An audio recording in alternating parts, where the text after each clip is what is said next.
sound right now? Not only is your house in order, but what would happen to our loved ones that are still under the power of the yoke?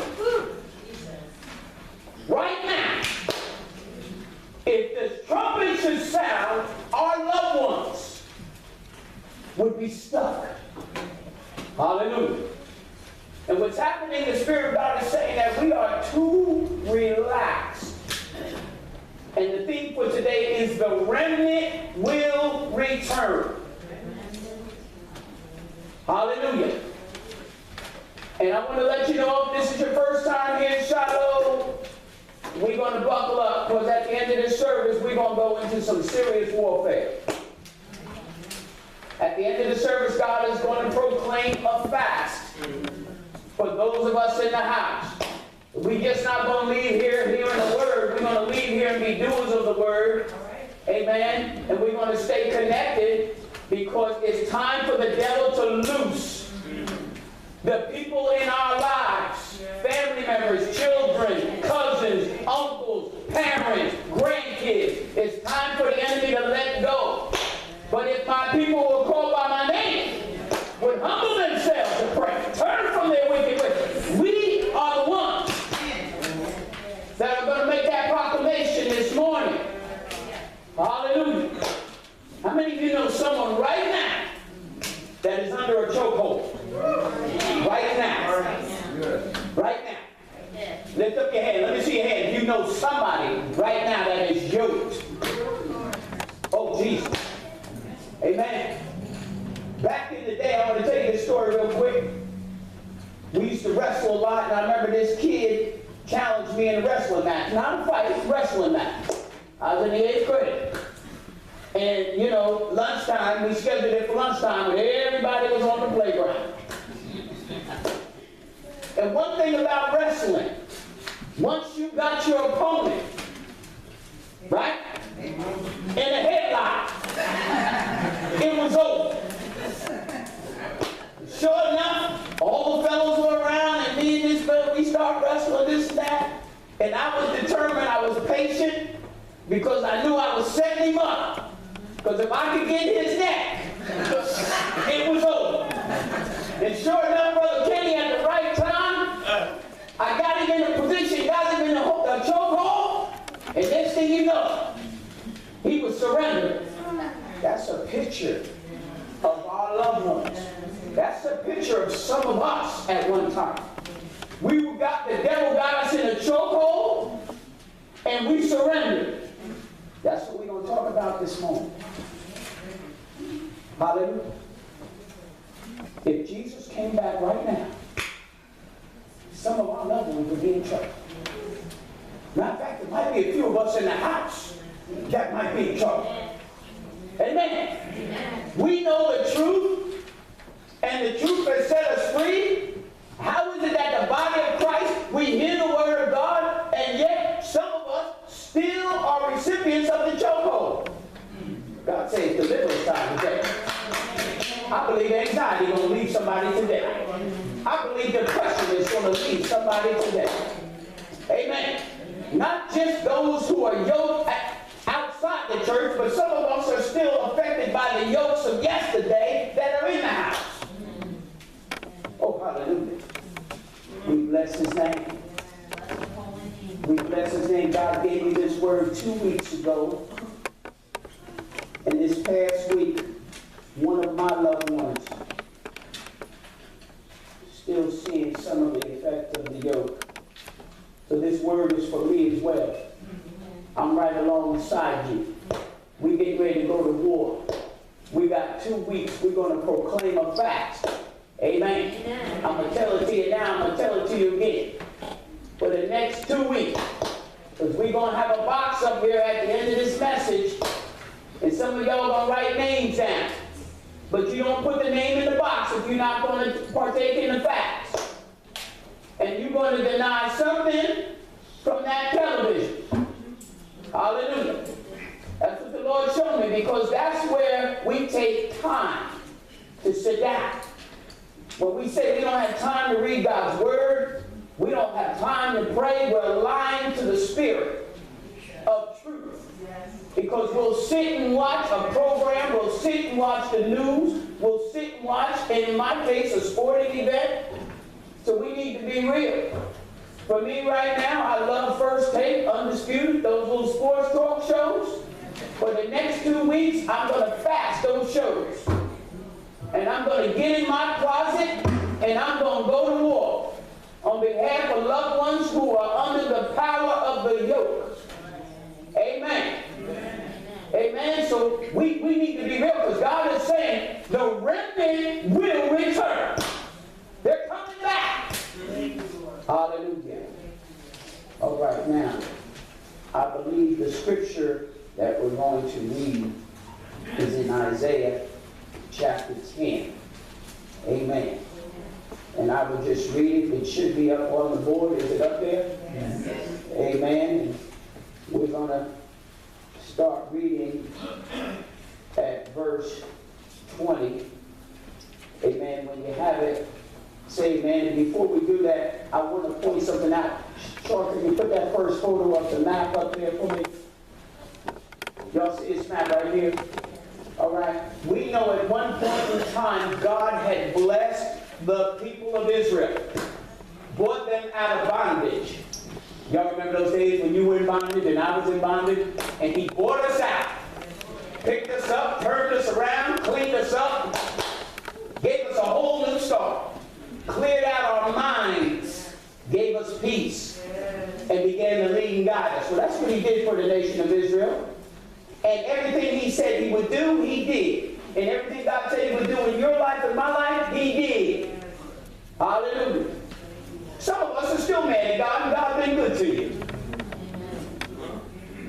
You need to stop complaining and just praise him. I learned the hard way. I just praise God. I don't worry about what's not happening, what I'd like to see him do. I just praise him. Because he's already been too good. Yeah. See, some of y'all forgot he brought you out yesterday, and you complaining today. But here now we see the nation of Israel, that God now under Solomon, they were the dominant force in the world. Not only that, God's statutes and laws, God's ways were the dominant force. See, when God's people dominate, God's word dominates. And all of a sudden, on the leadership level, on the political level, Solomon began to sin against God. What did God do? He took 10 tribes away. Right? And they became 2 nations, Israel and Judah. Y'all seeing that here, right? Took 10 tribes away. What do you see along that line? Sister Moon gave me a little marker, and I can't find it, but it's all good. But that line there, what does that mean? That is a symbol of divide. And I try to tell y'all all the time, y'all still barking about Trump, barking about this, barking about that. You are a picture of that line. You are contributing to the divide. Any kingdom, nation, town, city, home divided against itself cannot stand. Hallelujah. We in this church, we can't afford to be divided, because the devil will come in. Well, because of Solomon, God took 10 tribes, and now the nation is divided in 2. Hallelujah. Not a good thing. We are talking about what happens to Israel up top, the northern tribes. All of a sudden now, under Jeroboam, he takes over and he begins to add all this false worship and all kinds of things. And that's what we're going to talk about right now, because God is about to send the Assyrian army. And this is about to come, and Israel is about to come to an end. Now we know in 1948, God honors his word and reestablished Israel as a nation. Okay? Y'all with me so far? Yes. All right, so we are reading in Isaiah here. Actually, thank you, Holy Spirit. I'm not going to read Isaiah yet. All right? If you have your swords, go to 2 Kings. All right? Chapter 8. I want to read this one first here. because I want to show you the position. I'm sorry, 2 Kings chapter 17. Forgive me. 2 Kings chapter 17. Okay. Because what I want to show you what now has happened in the land of Israel following the divide. When you have it, say amen. 2 Kings chapter 17, and we're going to start reading at verse 5.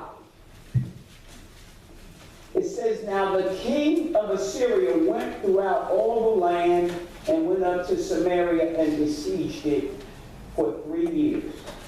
In the 9th year of Hosea, the king of Assyria took Samaria and carried Israel away to Assyria and placed them in Halah and by Habor, the river of Gazan, and in the city of the Medes. For it was so that the children of Israel had sinned against the Lord their God." Now, as I read this, I want you to picture our land. I want you to picture what you see on the television. I want you to picture what you see when you go in stores. I want you to see what's happening in how the enemy is removing the Bible from our schools. As you read how Israel turned from God, I want you to picture how America has turned from God. All right? It says, "Who had brought them up out of the land of Egypt from under the hand of Pharaoh, king of Egypt, and they had feared other gods, and had walked in the statutes of the nations of whom the Lord cast out before the children of Israel and the kings of Israel, which they had made. Also the children of Israel secretly did against the Lord their God things that were not right. And they built for themselves high places in all their cities, from watchtower to fortified city. They set up for themselves sacred pillars and wooden images on every high hill, under every green tree." I mean, you know, every way you go, you see evil. Yeah. Every time you look up, you see evil. Yeah. Right?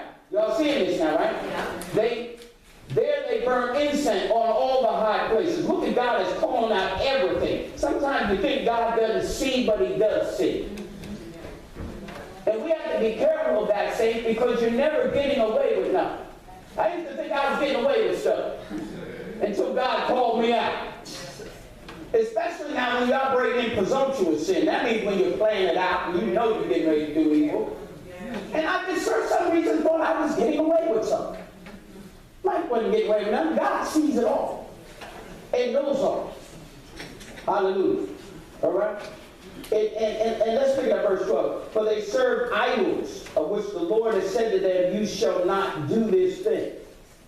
Yet the Lord testified against Israel and against Judah by all of his prophets, every seer, saying, turn from your evil ways, and keep my commandments and my statutes, according to all the law which I commanded your fathers, and which I sent you by my servant the prophets. Nevertheless, they would not hear, but stiffened what? What does it say next? Their necks. Like the necks of their fathers, who did not believe in the Lord their God. And they rejected his statutes and his commandment that they had made with their fathers, and his testimony which he had testified against them, and followed idols, became idolaters, and went after the nations whom were all around them, concerning whom the Lord had charged them that they should not do like them." Boy, he's really laying it out here, isn't he?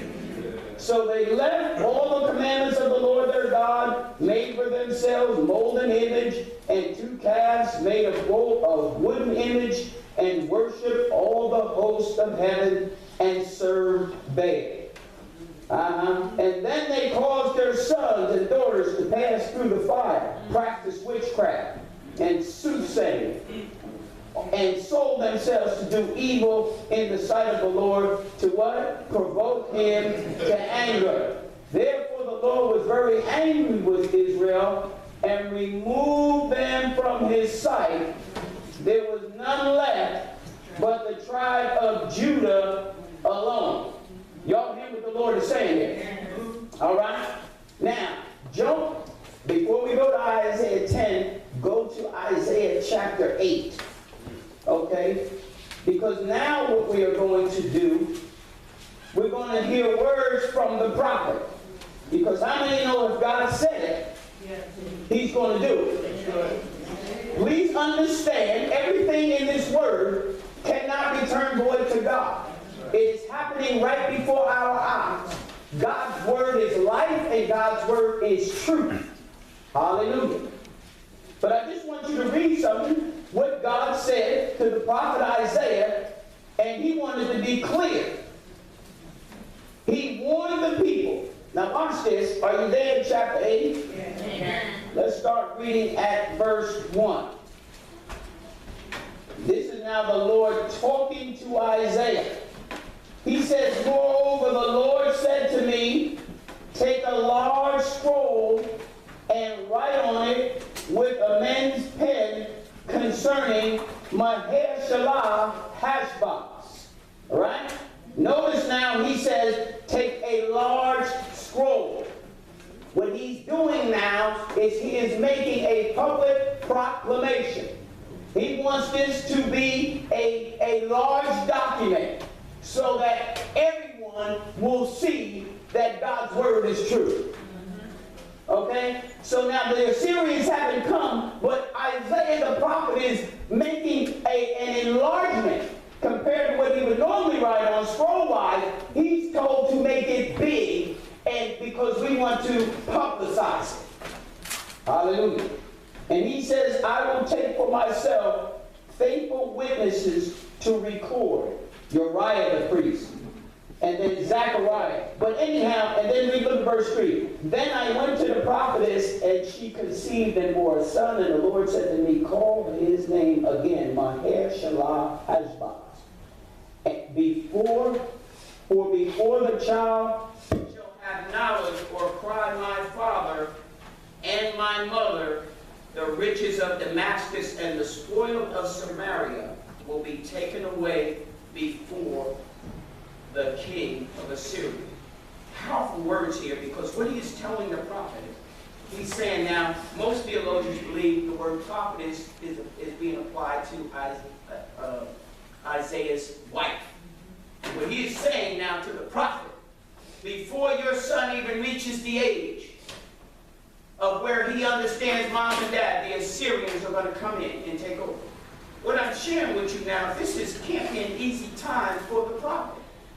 The prophet now not only has to give the word, but he understands now that he's going to be subjected to the things that are coming. Understand, I'm no different than you as the prophet.